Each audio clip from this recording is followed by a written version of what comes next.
C'est ton talent qui va te lever.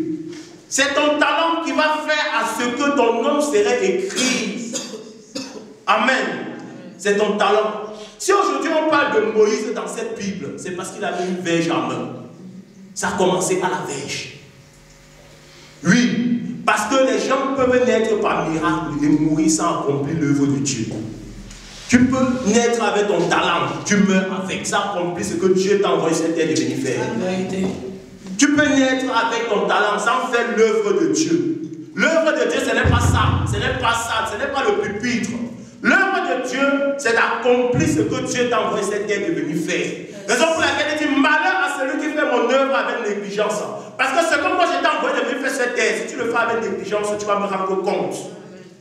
Et tous rendront compte. Ça veut dire que ton talent que tu as, bien aimé, si tu n'utilises pas ça bien, tu vas rendre compte. Ne regarde pas les gens. Dieu travaille dans la fidélité, l'obéissance, la justice et la droiture. Alléluia. Dans ce matin, bien aimé, je t'invite à te mettre à l'œuvre. Je t'invite à te mettre à l'œuvre. Ils sont nombreux. Dieu a travaillé toujours comme ça. La parole de Dieu nous parle d'un certain Gédéon. Amen. Voilà le peuple de Dieu. Ils se sont détournés de la voie de Dieu. Alléluia. Amen. La parole de Dieu déclare que Dieu lui-même a livré son peuple aux Madianites. Amen. Amen. Dieu lui-même s'est chargé, il a pris son peuple, il a dit les Madianites, vous êtes où? Les voici. Faites-les à pied. Alléluia. Amen. Amen. Quand le peuple de Dieu s'aimait, au moment de récolter, c'est là que les Madianites arrivent. Ça veut dire que quand ils sont en train de s'aimer là, les Madianites sont couchés chez eux, ils dorment au calme. Ils ont allumé les climatiseurs, les gars dorment bien. S'il fait froid, ils sont au chaud. Maintenant, quand l'heure de la récolte arrive, c'est là qu'ils disent, allons voir les gars. Ils viennent, ils prennent tout, ils détruisent tout. La parole de Dieu dit qu'ils prenaient les bœufs, les cultures, tout ce qu'ils prenaient, tout ce qu'ils faisaient de la main, les Madianites venaient détruire cela. Ici, la parole de Dieu ne me parle pas de leur vie de prière. La parole de Dieu ne me parle pas de leur vie de sanctification. La parole de Dieu ne me parle pas de leur vie de consécration. Mais la parole de Dieu me parle de ce qu'ils faisaient de la main. Ça veut dire de leur vie professionnelle. Quand ils s'aimaient, quand ils travaillaient, quand ils labouraient, quand ils faisaient tout ce qu'il fallait faire au champ, au moment de récolter, au moment de se réjouir des fruits de leur travail, c'est à l'heure-là que les Madianites arrivaient. La parole de Dieu déclare qu'ils arrivaient comme des sauterelles. Ça veut dire qu'ils avaient un esprit de sauterelle. Ils avaient un esprit destructeur. De la même manière que tu peux travailler, au moment de manger, tu as l'impression que les sauterelles sont arrivées chez toi. Tu as l'impression qu'il y a une même percée. Mais bien aimé, la parole de Dieu déclare que le peuple de Dieu vivait ça simplement parce qu'ils se sont détournés de la voie du Seigneur. Yes. Ça veut dire qu'il y a certaines choses, certaines recommandations que Dieu les avait données de faire et qu'ils ne faisaient pas. Peut-être qu'ils le faisaient, mais ils le faisaient chez un autre Dieu. Oui, parce que la parole de Dieu déclare qu'ils sont détournés à adorer maintenant les dieux de Baal. Dieu les a soumis aux Madianites. Amen. Amen. Amen. Amen. Amen. Tu peux travailler. Oui, tu peux s'aimer, tu travailles bien. Tu as 2 boulots, 3 boulots, 4 boulots. Tu ne vois pas. Au moment de manger, au moment de la production, et qu'est-ce qui passe? Désobéissance. Qu'est-ce qui passe? Yes. Qu'est-ce qui ne va pas? Tu vas te retourner, tu vas crier à Dieu. Oui, ils ont crié à Dieu. Dieu a envoyé un prophète de venir leur dire que hey, vous vous êtes détournés de la voie de Dieu. Revenez. Ils n'ont pas compris la voie du prophète.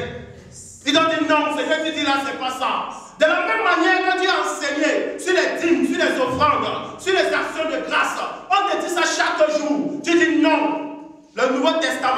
parler de ça. Jésus n'a jamais enseigné sur ça. Mais bien aimé, qui a enseigné alors sur ça? Ce n'est pas moi le frère Ricardo. Jamais. Si tu lis ta Bible, tu vas trouver qu'il y a ça à l'intérieur. Et c'est ça que le peuple de Dieu ne faisait pas. Raison pour laquelle Dieu a touché leur côté professionnel. Je dis bien dans la Bible, quand on lit ça, c'est dans le livre de Juges chapitre 6 à partir du verset 12.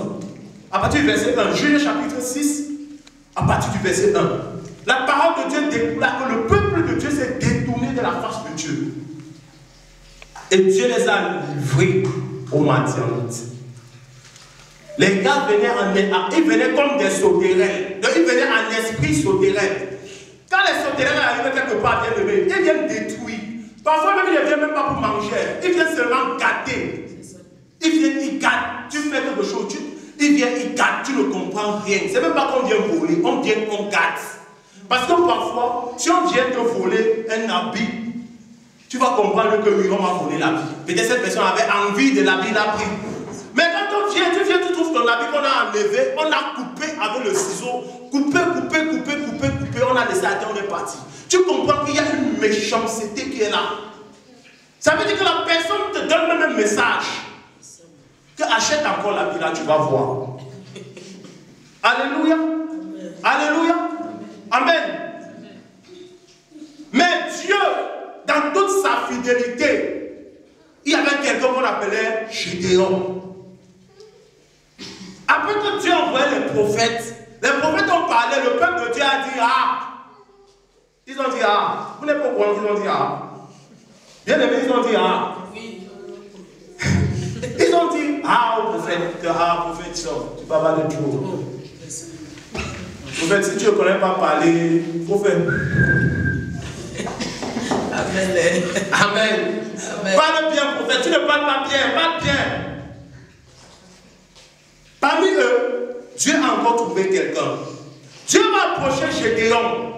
Il va dire à Gédéon que je suis là pour te délivrer. Gédéon dit laisse-moi ça, Dieu.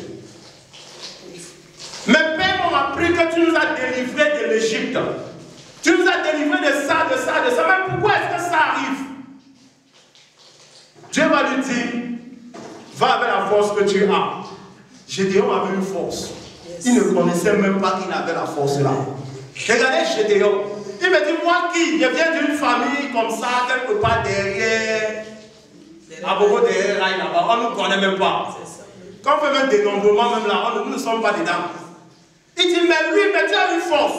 Parce que la force que tu as, bien aimé, ce n'est pas dans l'agenda des hommes. Le talent que tu as, ce n'est pas les hommes qui t'ont donné ce talent-là. C'est Dieu qui t'a donné ça. Et Dieu lui rassure en disant que vas-y avec ta force. Moi, je suis avec toi. Alléluia. Alléluia. Amen. Alléluia. Amen. Le talent de Gédéon, c'était sa force. C'était sa force. Mais Gédéon va commencer à faire quelque chose qu'on nous a appris au CM1, CM2. Il y avait un professeur de maths, un maître de maths, Monsieur Simon, je ne dois jamais l'oublier.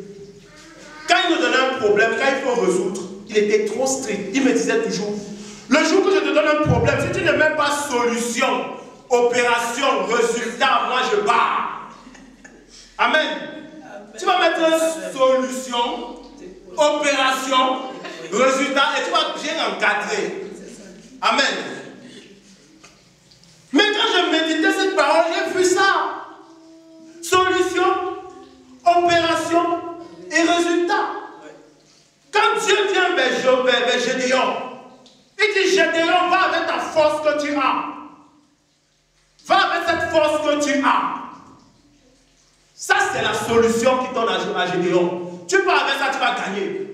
Mais il faut passer à l'opération. La première opération que Gédéon a fait, il a d'abord renversé l'autel de son père. Parce qu'il y avait un autel où ils adoraient. C'était ça d'abord l'opération à faire. C'est là-bas que ça commence. Tu renverses d'abord les autels. Renverser l'autel veut dire que tu vas détruire tout ce que tu adorais. Tout ce que tu faisais avant qu'il n'honorait pas Dieu. Tu vas d'abord commencer par là-bas. Amen. Ton talent que Dieu t'a donné, te permet aussi de renverser les autels. Dans le cas de Gédéon, Dieu n'a pas dit monter dans la chambre pour prier 21 jours, faire du jeûne. Non. Tu as la force. Va avec la force. Parce qu'il y a où on ne fait pas la diplomatie. Il y a où on passe à l'action. Il est venu là renverser l'autel de son père. D'abord, opération, ça a commencé. Renverser d'abord. Et après, il y a eu le résultat. Ils ont commencé aussi à prospérer. La parole de Dieu déclare que Gédéon est mort dans sa sagesse. Il est mort dans l'abondance. Il est mort dans une vieillesse apaisée. Apaisée autant que mort. Amen. Amen. Donc ça veut dire que Gédéon, il est bien mort. Il n'est pas mort dans la souffrance. Ça veut dire qu'ils sont rentrés à Christ. Ils sont revenus à l'Éternel. Ils sont revenus au principe divin. Ils sont revenus au principe de leur Dieu. À cause du talent de Gédéon. Bien-aimé, ton talent peut faire un peuple rentrer au principe. Yes. Oui. Ton talent peut faire un peuple. Ton talent peut faire ta famille rentrer au principe de Dieu. Bien-aimé, parfois on va voir un chrétien. Il dit, je suis chrétien depuis 15 ans, 10 ans, 5 ans. Même ton petit frère qui regarde comme ça, il dit, mon frère, il faut nous laisser ça. Tu es chrétien, chaque jour c'est toi qui m'appelles, tu me dis, prête-moi 2 minutes. Mais ton Dieu là, c'est quelle qualité de Dieu? Amen. Amen. Amen. Tu es chrétien, c'est moi qui viens chaque jour t'enlever dans les prisons. Tu es chrétien, on m'appelle chaque jour que tu es au commissariat. C'est toujours moi qui marche dans les commissariats pour t'enlever au commissariat. Lui ne doit jamais être chrétien. Parce que ta manière d'être chrétien, c'est qu'il voit les résultats de ton chrétien. Il y a là vraiment ça.